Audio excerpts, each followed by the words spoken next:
li mu def dafa am droit. palais bi ñoo ko moom Baye Fall. saagul te dem na kaso. palais bi ñoo ko moom am nañ droit dem ci grille taxaw jafandu wax liñ si. mais est-ce que réalité socioculturelle c'est-à-dire par exemple da ngay gis c'est une question de culture démocratique aussi. mën nga dem États-Unis président bi romb nga wax ko li nga koy wax. comprendre nga. kii def na fi conférence de presse ñu jël daal sànni ko et cetera. da ngay gis Donald Trump ñu def ko cochon mbaam xuux. diri ko ci mbedd mi. mais ñun tey suñu culture démocratique accepte eggagul foofu et quand je dis ça mooy bul nekk njàppaan c'est-à-dire bul may gars yi buntu buñ la mën a awee pour neutraliser la. mais tant que ñu ngi demee ci logique boobu. non voilà loolu foofu laay wax ak yow li nga xamante ne mooy culture démocratique yi ñuy tuddee culture démocratique parce que bu ñuy wax mën nañu bañ a jël exemple États-Unis fii Mauritanie nit ñi dañuy dem ci buntu palais ba di fa manifester de façon et de manière pacifique. buntu palais bi ñu ko waxee nee naa la waa Guédiawaye militant Aliou Sall bi ñu wàccee Aliou Sall si caisse de dépôt de consignation manifester nañ fa étudiants yi maire mais je dis de manière globale quand tu booy xeex ak sa adversaire waroo ko mooy buntu boo xamante ni mënees na see jaar pour néewal la doole man sens boobu laa xam nga da nga wax adversaire léegi loolu ngay dindi ñun xeexuñoo ak suñu adversaire dañuy xeex ak koo xamante ni dañ ko dénk suñu réew mu war a nekk président sénégalais yépp suñu mbindaan comme ni ma koy waxee mbindaan la bu ñu jox dépense ne ko demal nduggi toggal ñu am nañ droit ñëw taxaw ci bunt bi fëgg waañ bi ne ko suppu kànja ñu bëgg wala ceebu jën wala dara. comprendre est-ce que forme bi non dañuy waxtaan c'est important. boo Pikine nga dëkk. Pikine laa dëkk. voilà mais c'est important li ma lay wax am na loo xam nga keroog bi xale yi di taal man maa ngi woon ci biti bi xale yi di taal pneu yi ko def ay affaire xam nga mënoon nga toog sa biir kër croiser le bras. du ma seetaan. voilà mais lan moo tax seetaanoo parce que daf la wóor ne yow responsable nga. moom. Guy Marius daf ko wóor ne responsable la xamal li ma la wax pour mu dem ci taatu palais ba léegi ñoom ñoo waroon a nekk ay responsable ci kawam ñëw taxaw ne ko lan moo la fi indi lan moo say yitte wala lan nga war a mais du ñëw rek xam nga brutaliser ko comme ça xam nga jàpp ko takk comme ni ñu def Assane Diouf sama kër xam nga loolu boo continuer di ko défendre noonu.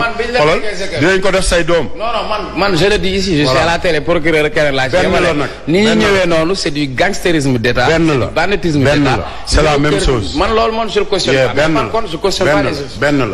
benn la dafa am droit dem foofu. ok évoluer un peu parce que ñu ngi war a wax ci programme télé yi parce que en fait on a vu le président de la République en conseil des ministres wax ne que instruire ay ministres am ne que il faut que ñu assainir un peu la presse par rapport ak site internet yi par rapport ak yeneen déjà loolu il faut que ñu wax ci mais également Omar Faye professeur gis nañ ne que y a eu la déclaration de patrimoine bu kii di président Idrissa Seck bu fuité dans la presse ñu bëri peut-être jàpp ne que les hommes politiques pèsent lourd ne que ñi ñu diriger peut-être ay milliardaires lañ xam naa loolu tamit daañ ci def analyse mais suñu xool lii di président de la République taxawaayam par rapport tey ji ak ni mu bëggee assainir presse bi lan lañ ci mën a wax est-ce que d'accord nga ci loolu parce que ñu bëri quand même ñu ngi koy rafetlu par rapport ak décision yi mu jot a jël.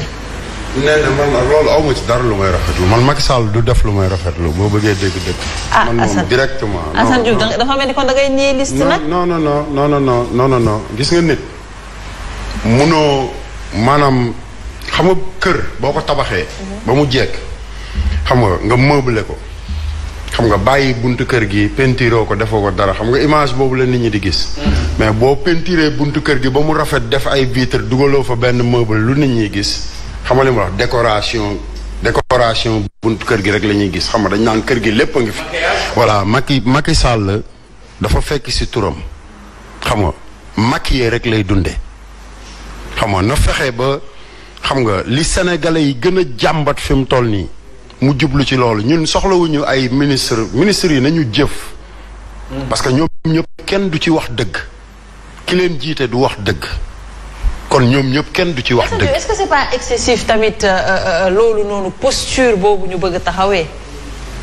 dama la wax ne dëkk bu fekkee ne da nga ko jiite ay wax kese du jiite am réew dafa laaj jëf dëkk boo koy jiite non jëfuñu ba pare dañuy leurrer sénégalais yi chaque jour man bokkuma ci sénégalais yooyu parce que man lu mu bon dem naa États-Unis xam naa nu ñuy gouverner te li gën a garaaw ci àdduna benn message bu may yóbbante ministre de la justice mu taxaw jàkkaarloog ay doomam jàkkaarloog presse bu Sénégal journalistes yi di ko déglu te tontuwuñ ko mu ne en matière de gouvernance Sénégal moo ci numéro 1 moo raw Amérique sax ak France ba pare journalistes yi newuñu ko xoolaatal li ngay wax xam nga loolu rek dégâts la loolu moo tax duñ ñu wax dëgg te bu président dul wax dëgg ay ministre am duñu wax dëgg li muy def lenn kese la Macky Sall mi ngi préparé boppam ci lépp loo xalaat nag ba ci ay couvre-feu yeeg affaire yi ngay gis yëpp préparé boppam la xam nga jël journaliste yeeg voilà non xeexuñu Covid xam nga dinañ egg ci loolu mais fii ñu toll nii ah dama bëgg sénégalais yi seen bopp ñu xam ne journaliste ak ministre liggéey moo leen war journaliste bi xam nga liy liggéeyam mooy dugg ci roqaat yi lijjanti def investigation ba am lu dëgër loo xamante ni bu ko tegee taawul ñu ne nen moo fi liggéey lii. absolument xam nga ministre bi li ko war mooy dugg ci biir sénégalais yi xam lii seen problème xam nga mu taxaw foofu lijjanti ko journaliste yi fekk ko fa soxla ñuy def ay conférence de presse wala ñu leen dajale ci ay salle pour ñu jàkkaarloog askan bi di wax ak ñoom soxlawu ko nen xam nga ba léegi nii dañuy triander sénégalais yi parce que Macky Sall mooy président bi gën a impopulaire ci histoire Afrique waxuma la Sénégal parce que président bu toog ci sa oto xam nga li ma la ñu dóoral la live Facebook ngay wax ñaata view la mooy jaaxle nga. te yaa ëppale. comprendre nga li ma la jaaral Medina tontuwuloo comprendre nga li ma la léegi xam nga nañ ñu dimbali ngir yàlla ñu liggéey réew mi. liggéey réew mi. peinture sax wala ñu laso sax li fi Ablaye Wade def parce que professeur mi xam nga Amérique laa nekkoon di ko suivre xam nga di déglu muy wax xam nga bi may ñëw fii dama ne kii bu ma dajeek moom du ma ko nuyu mais après toog di ko déglu dama dem ba xam ban façon nit la xam ban yéene la am ci Sénégal comprendre parce que dem na ba moom mu toog ne Ablaye Wade man maa ko doon topp ci lii ak lii mais vraiment gis naa ne def na fi lii ak lii mais loolu mu fi def na ko Macky Sall laso. d'accord xam nga parce que projet yi ngay gis nii yëpp man dama nekkoon États-Unis lii ñuy wane nii jaaxaluma de. parce que Abdoulaye Wade daf ko may ma tuuti daf ko présenté Nations Unies. autopont yi ngay gis ak yëpp ay projet la yoo xamante ni Abdoulaye Wade moo ko teg ci taabal ji xam naa ne gouverner xam nga am na continuité xam nañ loolu yëpp mais am na leneen lu war Macky Sall lu dul ay di ñu wax xam na ay ministre am génn di wax ak non du loolu la ñu soxla. nee na soxla wuñu Abdoulaye Wade recevoir yan rapport nga am ak moom. ensuite mës na la recevoir paraît-il daal lay jox conseil ne la nga bàyyi. Abdoulaye Wade conseil bi mu ma jox lii kese la xam nga fii moom mooy Sénégal. Abdoulaye Wade bi ma ko njëkkee gis xam nga bi mu toogee ak man waxtaan ak man daf ma ne woon sax bul waxati. parce que li nga def fii Sénégal nit musul am fitu def ko ne ma man sax aw ma fitu def li nga def daal ne ma lenn nag laa lay xamal saaga yi moom ci la ñuy jaare ba jaxase la ak sénégalais yi. mooy li Pape Malick wax léegi rek. waaw mu ne ma saaga yi nii ci la ñuy jaar ba jaxase la ak sénégalais yi waaye saaga warul tax ñoom ñu concentré wu ci yow ba ku nekk naan lu tax muy saaga parce que li ngay wax ci ginnaaw moo ëpp importance. xamal ñoom fi ñu concentré wu. mais bu fekkee bu jëmee man dama am chance su Cheikh Omar tudd nga fi Cheikh Anta Diop papa la ci man am naa chance su reerandoog moom xollil ma banaana ma lekk xam nga mu jox ma ay conseil am naa chance boobu. xale nga de ko waaw xale bu tuuti. bébé kay sax. xam nga bi muy. du ma bébé parce que bi jour bi mu desee. Cheikh Anta Diop 86 la gaañoo. waaw en 1986 bi mu gaañoo xam nga man maa ko njëkk a yëg sama yaay. comprendre nga dama ñëw sama papa wax ma ko ne ma dama wax ko sa yaay ma dem wax ko sama yaay bi ma demee sama yaay daf ma yónni ma dem 37 Médina jël car rapide ñëw Pikine pour jël sil ko ay yéreem pour mu mën a dem Fann. ma ànd ak moom dem Fann tamit. xam nga boobu xale laa mais lu mu ma wax lu ne dinaa ko xam. yaa ngi dégg moo tax góor gu mel ne Ablaye Wade. war na tax lépp lu sénégalais yi lu Macky Sall teg ci taabal bi pour wax ko sénégalais yi ñu xam ne dara du ci dëgg.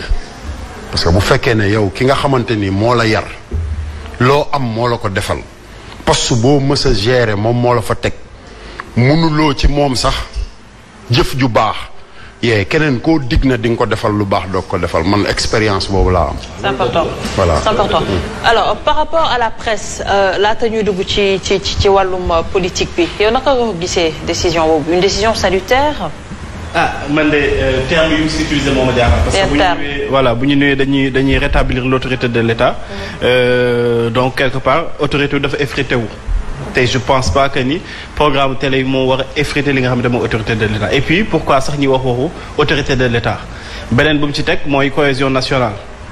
terme yooyu yëpp man daf ma jaaxal parce que gisuma tey jii ci programme télé yi wala ci réseaux sociaux yi loo xamante ni tey jii dafay laal ci li nga xamante mooy cohésion sociale boo jëlee loolu.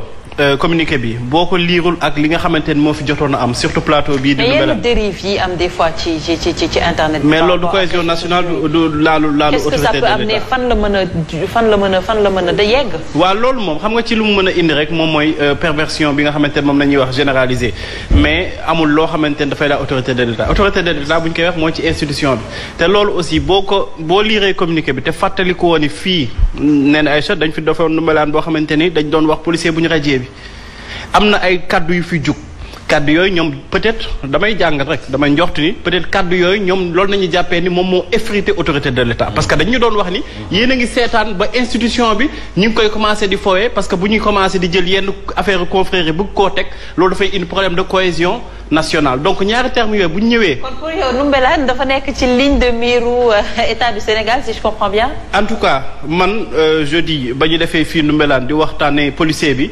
am nañ ay retours yoo xamante ni yu bëri yu jóge ci ay autorités ñu ngi naan carrément que seen émission bii ngeen def de les gens n'ont pas apprécié les gens nag waxuma la les gens du pouvoir n'ont pas apprécié parce que ñoom dañu jàpp ni ñun dañu waroon taxaw gën a dooleel li nga xamante mooy institution police bi encore que bis boobu ñun dañu gën a dooleel police bi mais dañu rappeler que ni police bi dafa nekk institution bu ñu respecté boppam ay responsable ne fa di liggéey mais liggéey boobu ak loolu warul tax tey jii ñuy jël ay prétexte parce que dañu bëgg a combattre benn personne di utiliser li nga xamante mooy institution boobu ñun mosuñu wax loo xamante ni dafay naxasal wala dafay daaneel police boobu mais tey communiqué boobu man bu ma ko liiree rek parce que termes yi ñuy utiliser au-delà de li nga xamante ni moom mooy seen yi ñuy wax yépp dafa am loo xamante ni boo ko dégloo rek nga liir ko bu baax a baax di nga xam ni kat carrément am na lu ñuy viser nag loolu bu ñu yaakaaree ni loolu moom mooy tax ba Ndoumbelane changer li nga xamante ni moom mooy façon wam dañuy nax seen bopp encore que yaakaar naa tey état du Sénégal Macky Sall biy wax ci li nga xamante ne mooy presse bi ak ci programme télé li mu waroon wax tey jii mooy RTS. Très bien. RTS bi nga xamante ne tey jii dañ ko jël. bëgg koo def benn organe privé. RTS bi nga xamante ne tey jii Bougane Gueye Dany am fa accès Ousmane Sonko am fa accès Idrissa Seck am fa woon accès lu dul bis bi nga xamante ne dañ ko nommé bi nga xamante ne moom mooy li mu doon. donc tey yaakaar naa ne président ak Sénégal bu ñu waree wax programme loolu nañu war a jéem dem lijjanti ji pluralité bi nga xamante ne dañ koy wax ci organes yi wala ci information traitement bi loolu nañu war a dem lijjanti mais pas tey jii di ñu lijjanti ay Ndoumbelane ak di lijjanti ay Subatel ak di lijjanti ay Pa Assane ak Pa Makhtar ak ñeneen ak ñeneen leneen li nag li Cheikh Oumar wax dañ siy delluwaat parce que ministre bi nga xamante ne moo yore wàllu wér-gu-yaram ministre bi ñëpp la fi nekkal dañ ko demandé pour inviter ko jaar ci ñi nga xamante ne moo ay nitam ñu bindloo ñu mail nañu bind envoyé ko ba tey jot ñu accusé de réception bu ñu nekkee nag ñoom mënuñu ñëw seen TV parce que dañu yaakaar ni Bougane opposant la seen problème la nañu assumer seen responsabilité bu nekkee aussi bëgguñu ñëw Ndoumbelane parce que Omar Faye mi ngi fi toog parce que Cheikh Oumar mi ngi fi toog parce que professeur mi ngi fi toog mais kon nañu wane carrément que man bokkuma ci nañu wane carrément que ni ñoom dañu ragal ñii man yaakaar naa ni débat di de boo ñëwee fii toog waxtaan ak askan bi nga wax ñu kii la ñu laaj la loolu warul metti nee na Aïcha elle est charmante macha allah bu ñëwee jàkkaarloo yow mbégte nga war a am pour waxtaan ak sénégalais yi mais pas di am ay yenn réticence yi donc je vois que ni am na yu bëri yoo xamante ni daal Macky Sall mi ngi koy waaj mais na ci sénégalais yi def attention bu baax ñu teel alerte opinion bi ci am na loo xamante ni ñi ngi koy waaj te gëm naa ne Ndoumbelane du ci rëcc. alors Omar Faye laata may ñëw ci professeur parce que il faut que ma dem si Omar Faye dama la gis ngay reetaan tout à l'heure parce que peut-être pour dire que il en dit un peu trop non Pape Makhtar parce que quand même de là à ce que état du Sénégal toog parce que Ndoumbelane mu ngi fii ñu génne ay dogal. xam nga li gën a graaw si réew mooy avoir un régime gangstériste un régime policier seen lépp xoxotal la convoqué mandat de dépôt déféré ba pare nag roofal la ci ay chef d'inculpation yoo xamante ni mën nga fa toog 1 an. qui n'ont rien à voir ay flagrant délit yoo xamante ni ne da ngay jël defal la ko noo xamante ni ne fa ngay toog 1 an fa ngay toog 3 ans kenn du la xool. mu indi énormément de problèmes dans ce pays. le mot djihadiste bi nga xamante ni ne moom la ñu tuumaal Assane bii. mais ça peut faire l'objet même d'une recherche de financement pour faire face au djihadisme. C'est que les gens ne savent pas. Enfin, ils ont un système de communication boo xamante ni ne c'est-à-dire que le fait que ñuy wax djihadisme mu ngi dugg Sénégal le fait que ñu ne il y a des djihadistes par-ci le terrorisme est là ak karab yooyu c'est une forme de demander des financements. Wala justifier les dépenses. Wala justifier les dépenses. Comme ils l'ont fait à Boubacar Seye. Sur l'histoire même de l'argent de l'immigration clandestine. Ils sont forts à ça. Ebola bi pareil benn cas rek mais bul xam par exemple ñun ñaata lañ ci jot pour faire face à l'Ebola te ba léegi amul benn justificatif amul dara luñ fiy def ils sont forts à ça. léegi tey ils nous parlent maintenant comment il faudra faire pour assainir le milieu des médias. mais yow ñoom ñuy ànd ak ay snapper di ñoom ñooy wër président ak ñeneen bi ñuy dem di ànd ak ay snapper. di sinap. alors que yow un président un ministre nga war a taxaw yow ngay représenter le peuple war a liggéeyal suñu réew c'est-à-dire que ñuy dem nga jël suñu avion ànd ak ay nit dépenser des milliards aller dans d'autres pays amoo ñooy àndal aller nga jël suñu journalistes yi ànd ak ñoom ñu xam ce qui se passe ngay dem di ànd ak ay snapper. waaw mais day ànd ak journaliste en même temps mu ànd ak snapper forme de communication la tamit Omar Faye. loolu mooy folklore bi am cette folklorisation bi am ci ni ñuy diriger suñu réew. nee na maison de la presse bi nga xamante ni c'est à coût de milliards. Abdoulaye Wade tabaxal ko journaliste yi Macky inauguré wu ko. où est le respect envers la presse. bi mu toogee ba léegi inauguré wu. ak aide à la presse yi ni mu koy distribuer. aide à la presse rek la ñu jël lañu distribuer te aide à la presse bi am na loo xamante ni tey bu ñu leen ko waxoon yéen dangeen ko gëm. c'est-à-dire il faudrait pas.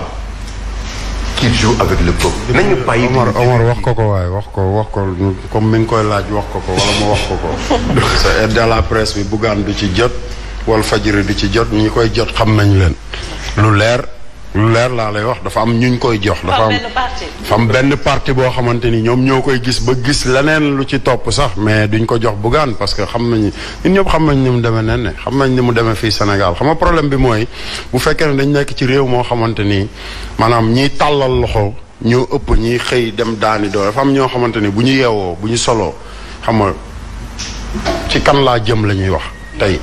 te bu ñu demee seen loxo rek la ñu yaakaar xalaatuñu def nii léegi réew moom boo ci nekkee xam nga te état bi ñoo ko njëkkee parce que ñoom boo commencé di dal seen kaw rek benn pexe la ñu am mooy tëj sa làmmiñ Assane Diouf loolu tax mu am coono moo tax mu am coono parce que dañu jaar ci ñi ma jege xam nga jéem a lijjanti sottiwul ñu jéem a lijjanti sottiwul ñu ne non bu ñu ko mayeti jàmm man école 12 may nekk sax da ngay jékki-jékki gis ay agence secret xam nga li ma la ay xam nga du ma leen faale wallahi c'est vrai. non mais quand on a un régime boobu ci ça dans tous les secteurs Assane Famata dans tous les secteurs créé nañ fa division. ils ont étouffé tout le monde. que ça soit dans les foyers religieux que ça soit dans le milieu syndical que ça soit au niveau de la magistrature même en leur propre sein. dans leur propre Benno Bokk Yaakaar ou dans leur propre gouvernement da ngay gis ay jeux entre eux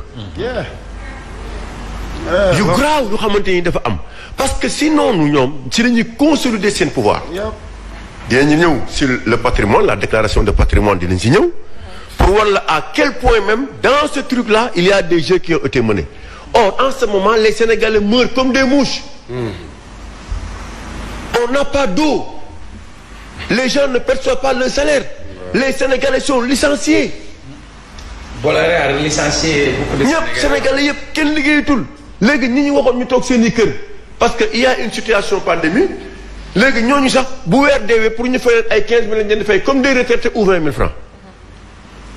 fàttali nañu pandémie di ñu wax ay assainir le milieu de la presse. oui assainir le milieu de la presse en cette période de pandémie ou de guerre sanitaire mais lan la fi yoon lan moo fi yoon ba ñu wax loolu. loolu est-ce que priorité la il faut qu'il cesse dañu divertir parce que ci loolu la ñu xam parce que amuñu vision nguur gu amul vision amul projet xamul fu muy teg tànkam mais ci lii la mën a jógee avoir un président boo xamante ni ne chaque jour il passe tout son temps à aller participer à des investitures d'autres présidents. Oumar Faye ku bëgg imposer vaccination. xam ni par exemple boo ko defee Oumar Faye dina def ji ay enquête bu gisee ne vaccin yi peut-être baaxu ci askan bi dina toog ci télé bu wax ko. mais si assainissement ngay commencer boo xasee ba am programme bi. boo xasee ba imposer sa bopp ci programme bi. ba li ñuy diffuser mu nekk contrôle Sénégal ñoom ñiy xool nagam di wax na mën a jàll waxu mën a jàll boobaa vaccin day jàll normalement. dëgg la parce que il faut pas oublier que mais fii Sénégal l'histoire des vaccins tu as entendu des vaccins avec le montant.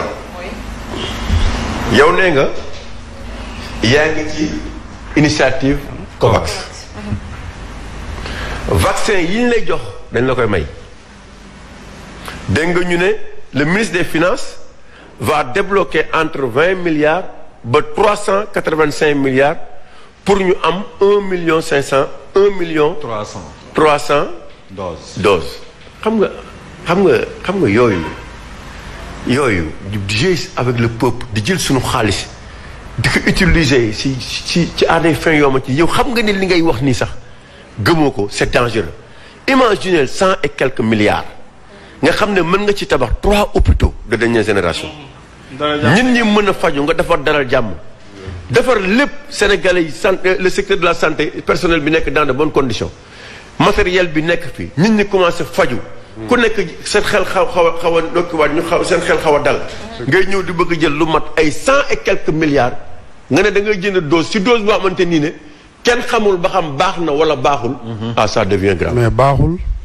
alors daañu ci ñëwaat parce que vaccin bi aussi il faut que ñu wax ci donc professeur très rapidement tout à l'heure bi Pape Makhtar doon wax dafa wax ba tudd RTS nga ne ko justement la grande interrogation amaana peut-être suñu waxu assainir il faudrait que ñu retourner un peu voir un peu les choses peut-être élargir RTS ba opposants yi peut-être mën ci am accès loolu tamit peut-être combat la boo xamante ne ñu bëri ñu ngi koy xeex te jot na yàgg